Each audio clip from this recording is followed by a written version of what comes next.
在咱台湾嘛真好佚佗，继续来看到苏澳冷泉新园区头尾两年总算搁再开放，为今仔日起一直到月底，拢是试营运的时间，进大众池唔免开钱。另外，这礼拜六、礼拜日也搁有冷泉相关的活动，有风鸡泼水，也搁有拍棒球、大明车音乐会，招大家做伙来到宜兰佚佗，清凉搁介趣味。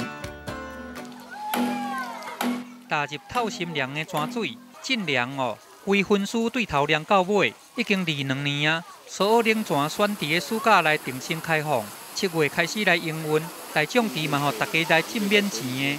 水姑娘啊，穿这个比基尼，哪泡哪讲，亲像浸伫的冷气房同款。消暑到销魂，到魂都飞了。对，要飞了，我等一下就飞上天了。苏澳冷泉算是南洋地区上夯的闪亮所在。苏澳冷泉新园区开幕，冷泉季嘛要开始啊！整修了后，加设一个儿童池，还佫有这个烧冷双头的浸窟，嘛规划浅水区甲深水区，要互规家伙通耍甲真安心。看这大汉囡仔、细汉囡仔拢耍甲真欢喜，就连上烟头的店长李明哲嘛来插花啊！有没有很冰？会不会觉得很冰？